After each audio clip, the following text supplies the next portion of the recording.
Mateo 28, verso 19 y 20. ¿Listos? Leemos, dice la palabra así, dice: por tanto, id y haced discípulos a todas las naciones, bautizándolos en el nombre del Padre y del Hijo y del Espíritu Santo, enseñándoles que guarden todas las cosas que os he mandado.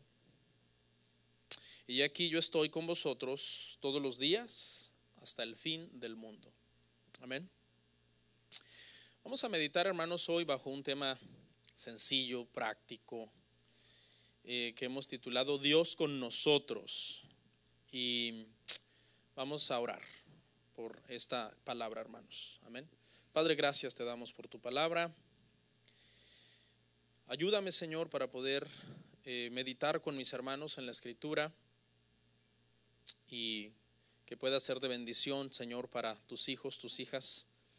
Tú conoces lo más profundo de su alma, lo más profundo de su necesidad. Tú eres el único, Señor, que puede ministrar y tocar esas áreas espirituales de cada uno de nosotros, en donde tu palabra, Señor, es la única capaz de sanar, de restaurar, Señor, de poner la venda, Señor, donde está la llaga, y de darnos, Señor, fuerzas nuevas cada día para continuar. En Cristo Jesús, amén.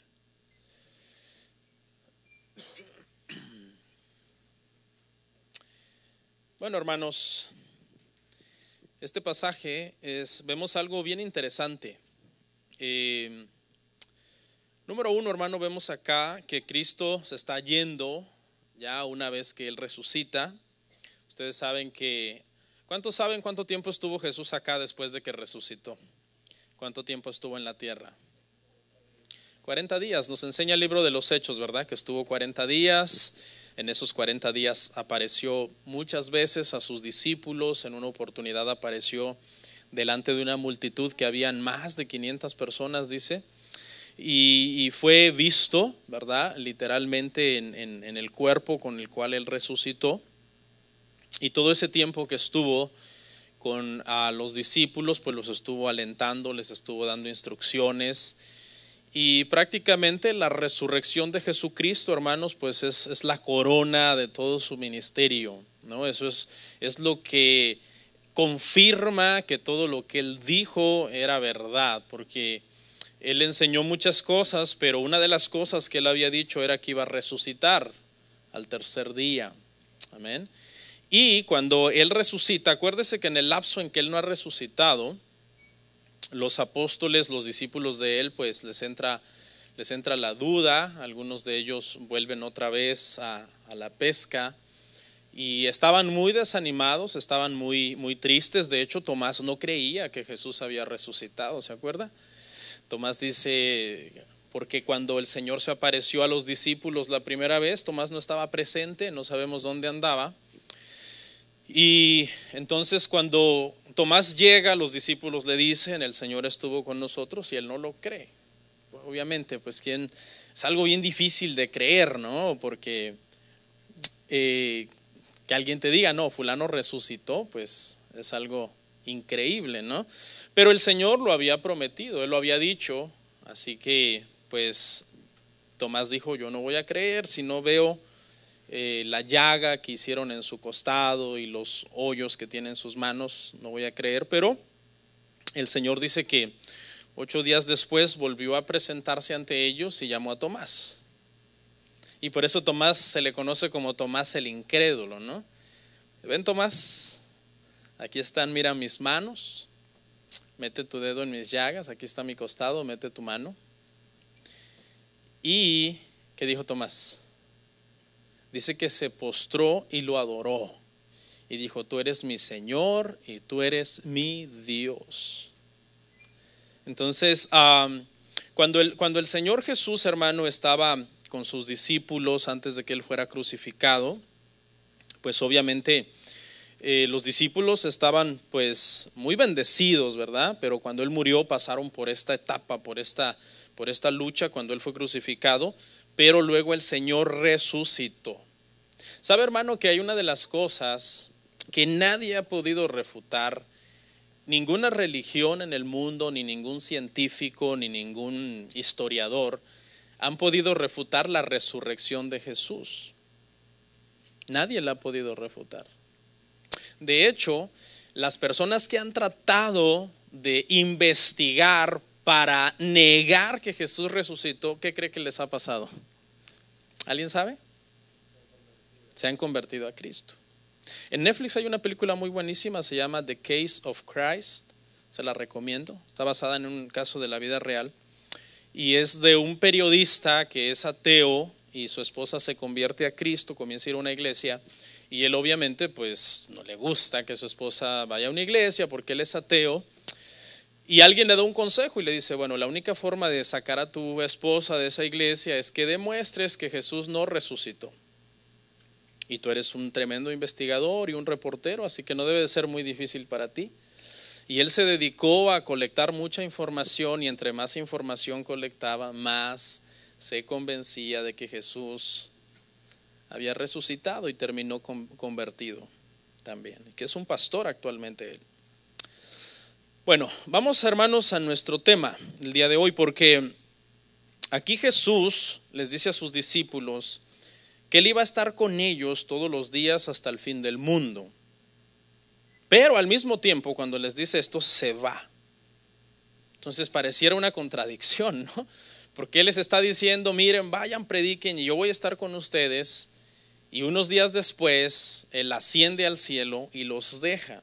¿Cómo podemos resolver esta aparente contradicción? Y la forma de resolver esto, hermanos, es que Jesús antes de irse, antes de ser crucificado, él ya les había dicho a sus discípulos que era necesario que él se fuera y que cuando él se fuera, él iba a enviar otro consolador, que es el Espíritu Santo. Vamos a verlo en Juan 14, 16.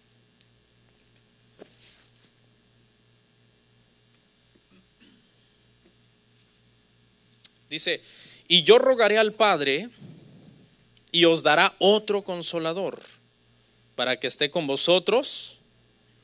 ¿Cuándo? Para siempre. Fíjese que esta palabra, hermano, consolador, la palabra griega parakletos, que significa alguien que está a la par tuya y que te ayuda y que te representa, dice Cristo que él era un parakletos. Él era alguien que cuando estaba con sus discípulos, físicamente él los cuidó y él los protegió, él estuvo con ellos. Por eso en Juan 17, cuando ora por ellos, él le dice al Padre, cuando yo estaba con ellos, yo los guardé. Y ahora que yo voy a la cruz, guárdalos tú. Pero una vez que él asciende, entonces viene el Espíritu Santo, hermanos, a hacer ese trabajo, el trabajo de ser el consolador de nosotros los creyentes, de ser nuestro parakletos, el que nos representa, el que nos cuida. Y eso sucede ¿cuándo, hermanos? Cuando el Espíritu Santo viene a la vida de un creyente. Vamos a hacer esta prédica como un poco dinámica. Cuando la persona ¿qué? Nace de nuevo. O sea que una persona no nacida de nuevo no tiene el Espíritu Santo. Cuando nosotros nacemos de nuevo, nosotros nos volvemos templo y morada del Espíritu Santo. Y entonces, fíjese, Cristo se va físicamente, Cristo no está en esta tierra, eso lo sabemos. Su Espíritu eterno y su deidad es omnipresente y está en todos lados, pero el cuerpo glorificado de Jesús, con el cual Él está actualmente en el cielo, no es omnipresente, porque es un cuerpo físico con el cual Él resucitó. Entonces es por medio del Espíritu Santo que ahora nosotros tenemos ¿qué? Tenemos al Padre, tenemos al Hijo y tenemos al Espíritu Santo. Porque Jesús es de la misma sustancia del Padre, de la misma sustancia del Espíritu Santo, y el Espíritu Santo es de la misma sustancia de Jesús. Por eso dice, yo me iré, pero yo les mandaré otro consolador, es decir, alguien igual que yo. ¿Ok? Y dice, y Él estará con ustedes ¿cuándo? Para siempre. Jesús dijo, todos los días. Y el Espíritu Santo está con nosotros para siempre. O sea que no importa, hermano, cuando nosotros nacemos de nuevo, ya no importa en sí lo que nosotros estamos pasando en nuestra vida ya no es tan importante. ¿Por qué? Porque Él está con nosotros, no importa cómo haya amanecido. Si hace calor, Él está contigo. Si hace frío, Él está contigo. En el invierno, en la primavera, todos los días Él está con nosotros, porque fuimos sellados con el Espíritu Santo para el día de nuestra redención. Eso significa que va a estar con nosotros hasta el día en que nosotros seamos redimidos completamente y seamos glorificados. No depende tampoco del estado de ánimo de usted. Él está con usted, Dios está con usted. No importa las malas noticias que de repente están pasando en el mundo, Dios está con sus hijos. Él nos cuida y nos protege como a sus hijos. ¿Cuántos creen entonces que Dios está con nosotros, hermanos? ¿Cuántos lo creen? La palabra dice que Él está con nosotros. Él promete estar con nosotros todos los días hasta el fin del mundo. Él está de muchas maneras con nosotros, pero la manera más gloriosa es por medio del sacrificio de Jesús, que es lo que nos da vida eterna. De hecho, si usted va a Mateo 1:23 y lo lee conmigo ahí, mire lo que es Jesús para nosotros. He aquí una virgen concebirá y dará a luz un hijo y llamará su nombre Emmanuel, que traducido es Dios con nosotros. Uno de los nombres de Cristo es Dios con nosotros. Por eso nosotros nos llamamos cristianos y por eso creemos por la palabra y sabemos por la palabra que Cristo es Dios con nosotros. Cristo es el Dios encarnado con nosotros. No sé a usted, pero a mí esta doctrina me resulta fascinante, porque ¿quiénes somos nosotros para que Dios esté con nosotros? Bueno, ¿quién éramos? No éramos nadie. Eso es lo que éramos, no merecíamos nada. Pero por medio de la gracia de Dios y por medio de la fe en Cristo Jesús, ¿quiénes somos ahora? Ahora somos el pueblo de Dios. Ahora somos sus hijos. Dice que a los que creen en Él, Él les dio potestad de ser llamados, ¿qué cosa? Hijos de Dios. Juan 1:12.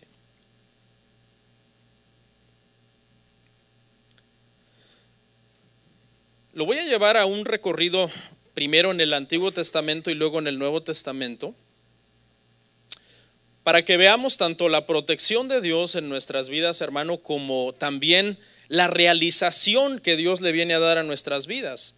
Primero vamos a ver tres personajes del Antiguo Testamento. Vamos a ver cómo Dios estuvo con ellos y los protegió para que el propósito en ellos se cumpliera. Y luego vamos a ver tres personajes del Nuevo Testamento y vamos a ver cómo Cristo vino a cambiar la vida de estos tres personajes y a darle sentido de verdad a su vida. Y prácticamente eso es el resto del sermón. El primer personaje que vamos a ver, y vamos a ver la protección de Dios en él, es José. Y vamos a usar un verso muy conocido por todos nosotros, porque este verso habla mucho de la soberanía y la providencia de Dios. Génesis 50:20. Búsquelo por favor.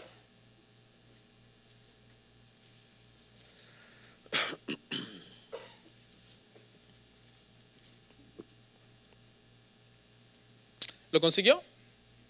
Es el primer libro de la Biblia, hermanos. ¿Qué? Vosotros pensasteis mal contra mí, mas Dios lo ha encaminado a bien, para hacer lo que vemos hoy, para mantener en vida a mucho pueblo. Este José, hermanos, es una vida bien inspiradora. Es una vida que inspira a cualquiera, la vida de José. Era un hombre que nació y desde que nació ya venía marcado con un propósito muy grande en su vida. Y hubo una oposición contra ese propósito, sufrió mucho. En primer lugar, cuando José nace, se vuelve el favorito de su padre, Jacob. Y eso produjo los celos y el odio de sus hermanos. Lo querían matar. Entonces sabe la historia. Bueno, pues Dios libró a José de la ira de sus hermanos. Por más que lo quisieron matar, Dios lo libró. Lo echaron, dice, en una cisterna y estaban planeando matarlo. Cuando en eso pasó una caravana de ismaelitas y uno de los hermanos dijo: ¿para qué nos vamos a manchar las manos de sangre? Vamos a venderlo. pero todo eso estaba dentro del propósito de Dios. Lo que le estaba pasando a José era feo y era duro, porque ¿quién va a querer que sus hermanos lo odien? Nadie. Pero ¿sabe qué, hermano? En la Biblia vemos algo bien tremendo, que casi siempre cuando había un hermano en una familia que era el pequeño o que era el más menospreciado, ¿qué creen que hacía Dios con él? Era el que Dios más usaba, para que se cumpla la palabra que dice que lo vil, lo menospreciado, lo rechazado por el mundo es lo que a Dios le ha placido usar para su gloria. ¿Sabe por qué hace eso Dios? Dios hace eso intencionalmente para que cuando nosotros hagamos algo que delante de la gente pareciera grande, la gloria sea ¿para quién? De Él, no del vaso, porque el vaso es de barro, sino la gloria sea para Él, porque Él es el que verdaderamente deposita ese tesoro en esos vasos de barro. Cuando José llegó a Egipto, hermano, ¿a qué llegó a trabajar? ¿No han leído Génesis, hermanos? Dice la Biblia que era un esclavo. ¿Y qué le pasó mientras era esclavo? Fue acusado falsamente por la mujer de Potifar, lo acusó de violación cuando no había sido cierto, y luego lo pusieron preso a José. Pero todo eso, aunque era muy doloroso, era el plan de Dios. Ese camino doloroso y ese sufrimiento de José, Dios lo estaba encaminando para cumplir el propósito que tenía en él. Muchas veces, hermano, el propósito de Dios duele, porque en el camino tiene que formar nuestro carácter, y eso nos va a doler a nosotros. Y eso es lo que estaba haciendo Dios con José, lo estaba forjando, lo estaba preparando, porque lo que José iba a llegar a ser, hermanos, era demasiado grande. Iba a ser el segundo hombre más poderoso del mundo después del faraón, el gobernador del mundo prácticamente. Y se necesitaba que fuera formado con todo este sufrimiento. Fue acusado falsamente, puesto en la cárcel. En la cárcel interpretó los sueños del panadero y del copero, bien interpretados, no como esos falsos profetas de hoy. Y se olvidaron de él. Él les dijo: cuando salgan de aquí, por favor, no se olviden de mí. Se olvidaron de él.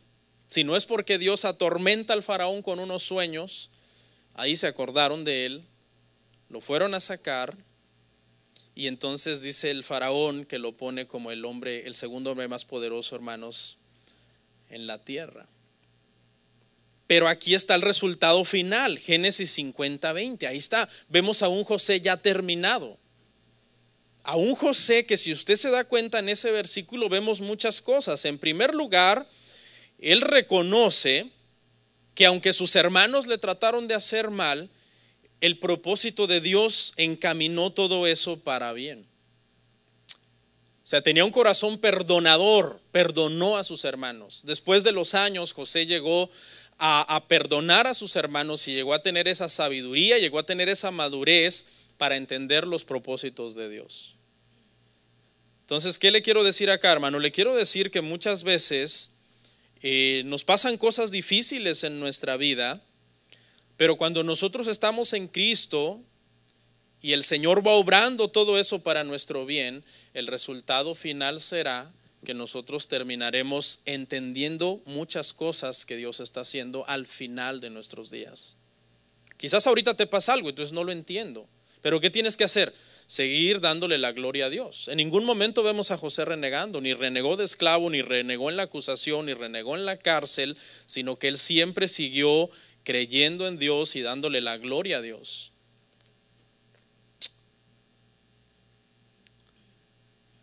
Vamos a ver otro, hermano, vamos a ver a David.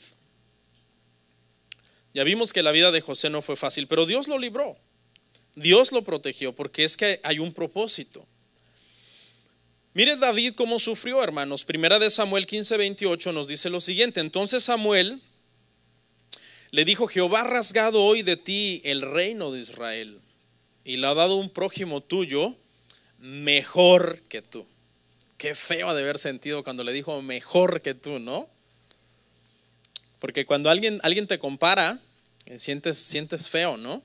Pero había un propósito en la vida de David, y David igual sufrió también. Era el menospreciado, el pequeño, el que nadie quería. sufrió porque Saúl lo quería matar. Saúl le tenía muchos celos, le tenía mucha envidia, dice que lo persiguió por muchos años. Y las veces que David pudo haber matado, hermanos, a Saúl, no lo hizo, porque él dijo que no podía hacer eso contra el ungido del Señor.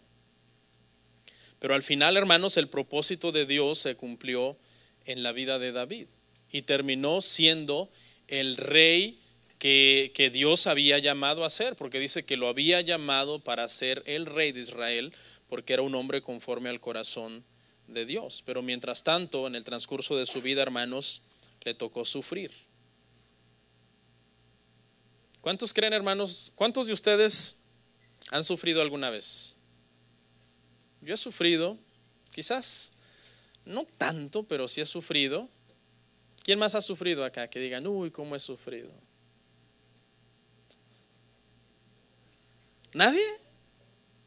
¿Todos han sufrido alguna vez? Bueno, bienvenidos, hermanos, al cristianismo. Vamos a ver otro. Mira, vamos a ver a Jeremías 39, 11 y 14.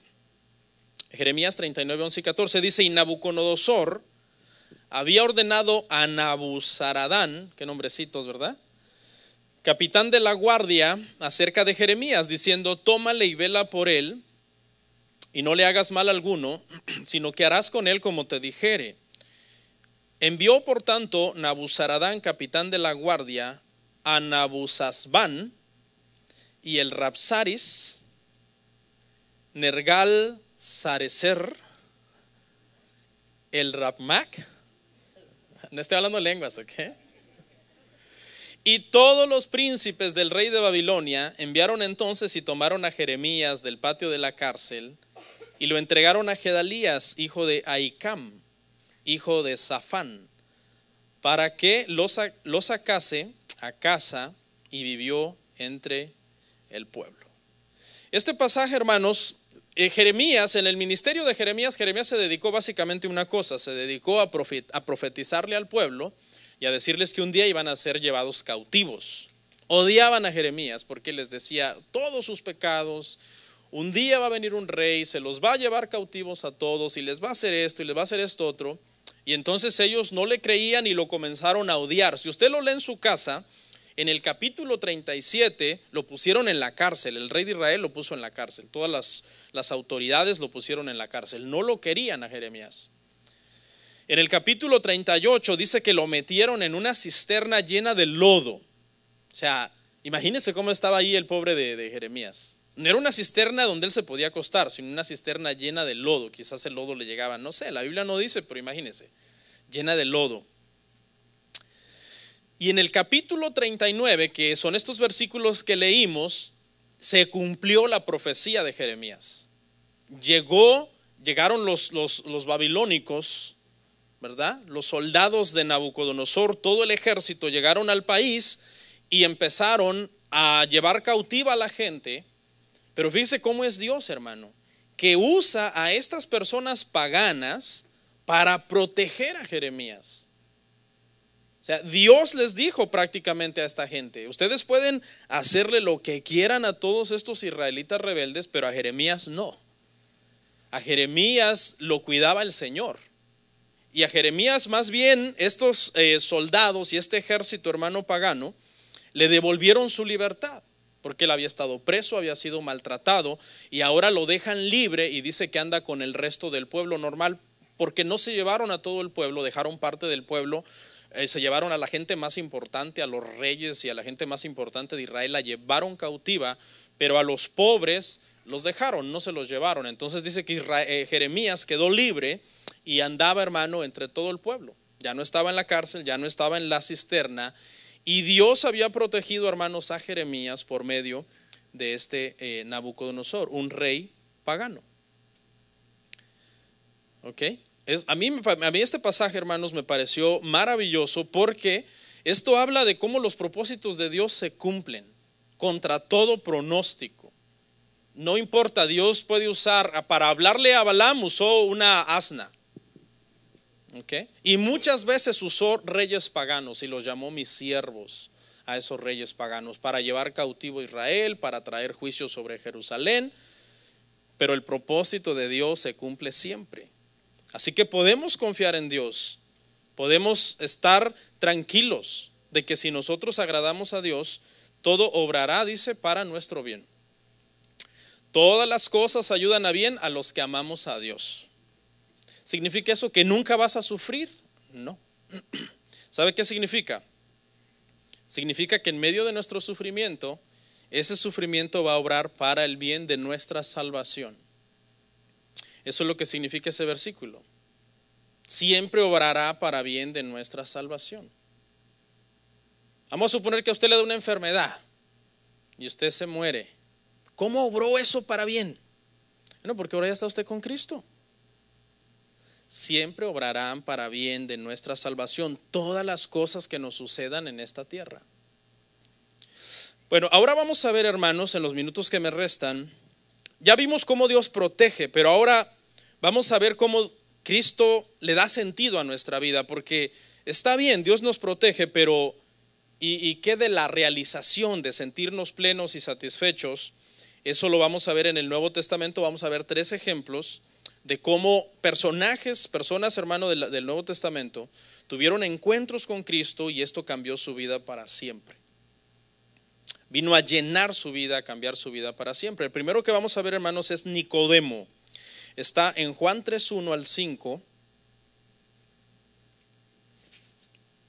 Leo ahí rápido. Dice: había un hombre de los fariseos que se llamaba Nicodemo, un principal entre los judíos. Este vino a Jesús de noche y le dijo: Rabí, sabemos que has venido de Dios como maestro, porque nadie puede hacer estas señales que tú haces si no está Dios con él. Respondiendo Jesús y le dijo: de cierto te digo, que el que no naciere de nuevo no puede ver el reino de Dios. Nicodemo le dijo: ¿cómo puede un hombre nacer siendo viejo? ¿Puede acaso entrar por segunda vez en el vientre de su madre y nacer? Respondió Jesús: de cierto te digo, que el que no naciere de agua y del Espíritu no puede entrar en el reino de Dios. ¿Cuántos conocen este pasaje de memoria? Pero quiero hablar de algo, y es que a Nicodemo, hermano, su religión no lo satisfacía, porque Nicodemo no era cualquier persona. Nicodemo era una persona con credenciales, hermano, muy respetables en Israel. Y dentro del círculo, el ámbito religioso dentro del que él se desenvolvía, él era un sabio. Él era lo que en esos ámbitos se le conocía como un sabio. Ese era uno de los títulos de Nicodemo, un sabio. Un sabio en aquel entonces, hermano, era un hombre que prácticamente lo sabía todo. Por eso le llaman sabio. Iban con cualquier enigma, con cualquier pregunta difícil sobre la vida, sobre la ley, sobre Dios, sobre la vida, sobre la familia, sobre lo que fuera. Eran sabios, con su barba bien larga, canosa, ¿no? Ya con solo tener barba ya era sabio, según unos, ¿no? Pero no venía de su barba la sabiduría, venía, hermano, de que era una persona que había sido muy estudiado por muchos años. Entonces no era cualquier persona que viene a ver a Jesús. Imagínense, está este sabio viniendo a ver a un joven de 30 años. Un joven de 30 años. Para pedirle un consejo a un joven de 30 años no tiene no tiene mucho sentido. Viene con preguntas, viene con inquietudes, porque había una inquietud en su vida. Aunque él era un sabio y era una persona que vivía a un nivel religioso muy elevado, pertenecía a la secta de los fariseos, imagínense. Los fariseos eran la élite prácticamente en cuanto a santidad. Ellos se creían los más santos de entre el pueblo y los que guardaban, los que más se acercaban a guardar la ley. Estaban muy orgullosos de su religión. Nicodemo era uno de ellos, pero no era cualquier fariseo. Él era un sabio. Él pertenecía al Sanedrín. El Sanedrín era un grupo de 71 sabios, y esos 71 sabios tomaban decisiones muchas veces difíciles en el pueblo. Entonces no estamos hablando, hermanos, de cualquier persona. Este hombre vino de noche, vino a buscar a Jesús. Algunos comentaristas dicen, y yo concuerdo con ellos, en que Juan, al decir que vino de noche, no lo puso al azar, sino porque este hombre no quería que se le relacionara con Jesús.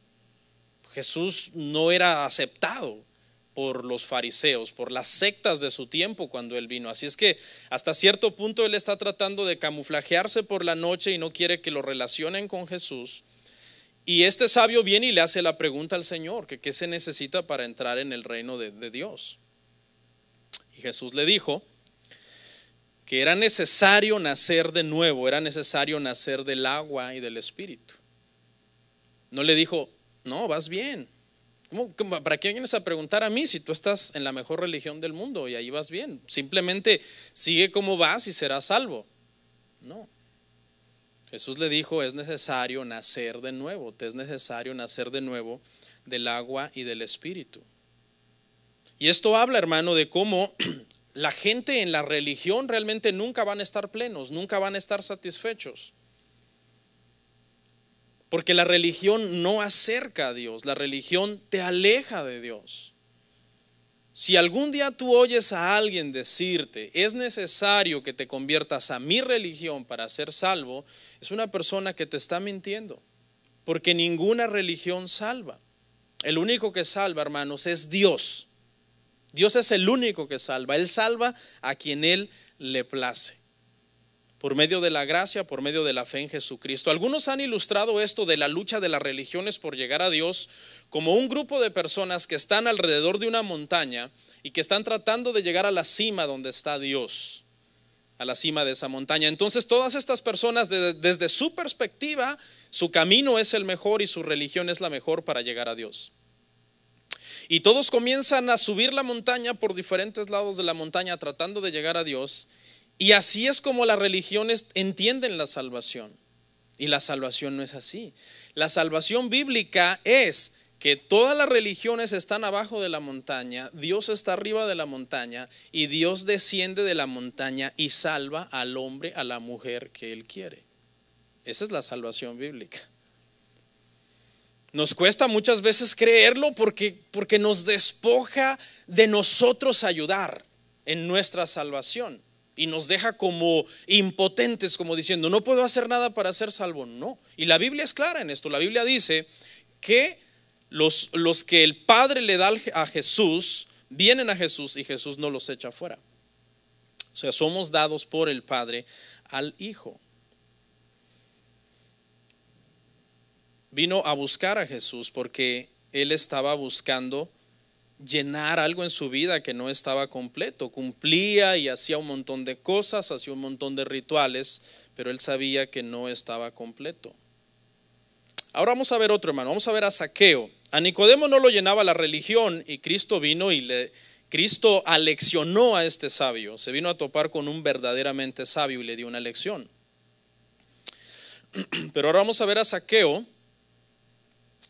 Y el caso es que a Zaqueo era rico y a Zaqueo no lo llenaba su dinero. A Nicodemo no lo llenaba la religión y a Zaqueo no lo llenaba el dinero. Lucas 19, 5 y 10.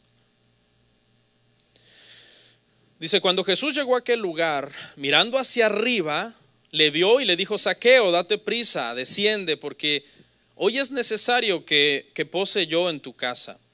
Entonces él descendió a prisa y le recibió gozoso. Al ver esto, todos murmuraban diciendo que había entrado a posar con un hombre pecador. Entonces Zaqueo, puesto en pie, dijo al Señor, he aquí, Señor, la mitad de mis bienes doy a los pobres.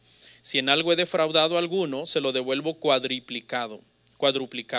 Jesús le dijo, hoy ha venido la salvación a esta casa, por cuanto él también es hijo de Abraham, porque el Hijo del Hombre vino a buscar y a salvar lo que se había perdido. ¿Cuántos saben el canto de Zaqueo? No lo canten. No, pues tampoco lo torturen a uno, hermano. Les pregunté cuántos lo saben. Fíjese, hermano, que una de las formas de nunca olvidar algo, y ya saliéndome del tema, es hacerlo canción. Está comprobado. Por eso es muy bueno que cuando cantamos, alabanzas sean bíblicas. Porque una de las formas de... Ya iban a empezar ustedes, Zaqueo era, no sé qué. Zaqueo, hermanos, dice que está subido en un árbol, quería ver a Jesús, y Jesús va pasando por ahí, por eso dice que Jesús voltea arriba, porque Zaqueo está trepado, hermanos, en un árbol. Era un rico publicano. Los publicanos eran aborrecibles por dos razones. Número uno, porque por lo general eran injustos, abusaban, defraudaban a los demás. Y la segunda razón por la que eran, hermanos, despreciables es porque eran israelitas que se vendían con el imperio romano y le cobraban impuestos a los mismos israelitas. Por eso eran odiados los publicanos. Mateo era un publicano, si usted se acuerda, era un cobrador de impuestos, que el Señor cambió su vida cuando el Señor lo llamó a que fuera uno de sus discípulos. ¿Ok? Era un israelita publicano, igual que Zaqueo. Este hombre, hermano, tenía todo, tenía mucho dinero y no estaba bien. Él quería ver a Jesús. ¿Y sabe qué le pasó a Zaqueo? A Zaqueo le pasó algo muy curioso. A Zaqueo pensó que él andaba buscando a Jesús. ¿Y qué cree? Era al revés. Jesús lo andaba buscando a él. Cuando una persona, hermano, tiene mucha hambre de Dios y muchas ganas de buscar a Dios, ¿sabe por qué es? Porque Dios está buscando a esa persona. Esa es la verdad bíblica, hermanos. El Señor Jesús, sin invitación, le dijo: Zaqueo, desciende de ahí, es necesario que yo vaya a tu casa. Y cuando el Señor llegó a esa casa, sin que Jesús le estuviera predicando ni le estuviera diciendo nada, él comenzó a reconocer que el dinero no era todo para él. Y él comenzó a despojarse del dinero. Jesús no le dijo: mira, si quieres ser salvo tienes que hacer esto, tienes que hacer lo otro, como en el caso del joven rico, que es un caso muy parecido, pero es aparte. Porque en este caso, hermanos, Zaqueo comienza a decir: yo les voy a dar, en primer lugar, le voy a dar la mitad de mi dinero a los pobres. ¿Quién podría decir eso? Es difícil decir algo así, especialmente si tienes mucho dinero. La mitad, ¿te imaginas? Es mucho dinero. Y luego dice: en segundo lugar, a todos los que yo haya defraudado, se lo voy a retribuir cuadruplicado. Le voy a dar 4 veces a cada una de esas personas que yo haya defraudado. Qué diferente es, hermano, obedecer a Dios por amor y no por temor. Cuando a nosotros nos nace obedecer a Dios por amor a Cristo. Zaqueo reconoce que parte del pecado en él es el dinero. No porque el dinero sea malo, sino que es el amor al dinero el que es malo.